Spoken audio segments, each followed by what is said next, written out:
So first of all, congratulations. I bet you're still on cloud nine, aren't you, after last week? Thank you very much, Laura. Absolutely, yes. It was completely a pleasant surprise for us.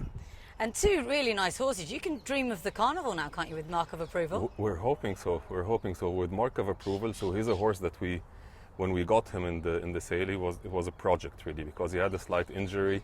I was convinced, and my partner Osama was convinced that he's a strong dirt pedigree. He was bought by Godolphin for $400,000, and we got him at really a great bargain. So we said we'll take our chances with him. He did great in the first race, and now we're thinking, where does he go next? So probably he'll go on the condition race on 21st of November. If he does well in that, we'll see how it goes. Maybe Carnival. But then again, we're quite happy with the two wins that we had in the first race, but we don't know how it will go next. Oh, you know that better than anyone, because it was 3 years between your first winner ticket holder and these two. Did you ever think there was actually a second winner, because was Park Life as well? He didn't. It doesn't run under myself, okay. but is partly mine. Is again between me and Osama. So Park Life as well. But last season we got lots of seconds, not first, and the way I think we think about it now is that we don't know whether we'll win or not, but what we make sure of is that we're looking after the horses, we're making sure that their well-being is our first priority, and then we're putting them with good trainers, and we're doing what we can, and then we hope for the best. And this is what you do normally. You're a dressage man. How did you make the transition into racing? What made you think, I'm going to try this? So I used to be show jumping actually as a child. I mean, we didn't have in Egypt, we didn't have dressage as such. And then I stopped for 20 years. Then my daughter Dalila started riding, and it encouraged me to go back to riding. But I thought at my age probably dressage I'm better suited for. So I started riding dressage. I got my horse here in this yard.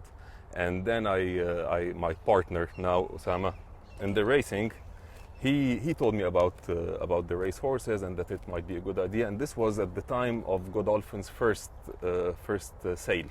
Right. So in that sale, we got two horses. We got Ticket Holder, and we got another horse called Cornrow. And we started from then, and we got addicted. And was that thanks to Ticket Holder winning quite early on that you thought this is great fun? Yes. It was so much fun. I think it was his second race ever he won, which was quite nice. Yeah. And now 11 horses between you and your partners, and you're going great guns. No sign of stopping or scaling back. Look, I mean, we're trying to be reasonable. We don't spend too much money on horses. As you know, I work in Microsoft. So I work in technology. I made all kinds of statistics and studies and so on to check, the results of the sale auction and what horses do well versus what horses don't do well. And I found out that the price is not really a function. A lot of the horses that went for very, very big money didn't do well. A lot of the horses that went for cheaper money did great. North America didn't go for a lot of money. Raven's Corner not for a lot of money. Drafted is another example. So we're reasonable when we buy. We make our homework. We look at pedigrees. We look at history of the horses, and we have a logic to what we do, and then we go for it again, putting them with the right trainers, and first and foremost looking after their well-being.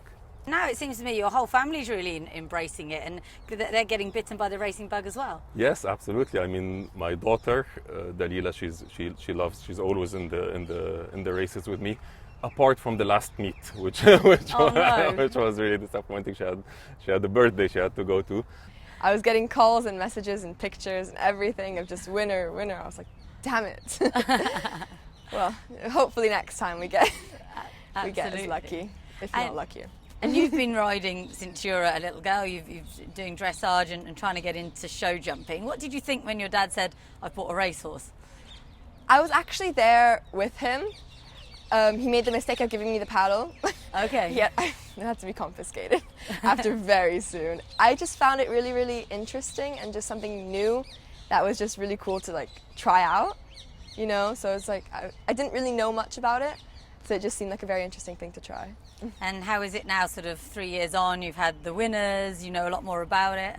I honestly really, really, really enjoy it. Also the whole thing of dressing up and going out and then seeing them run, it's honestly a lot of fun. And do you think, if you were going to advise other people to have a go at racing, obviously you've had a really good year this year, but you know the hard parts as well, don't you? Yes. Yeah, exactly. I think if I would advise people it's a lot of fun to get in. not to expect that you'll always have winners, not to, I mean, to get in for the love of the sport, and then you do your best, and then we'll see.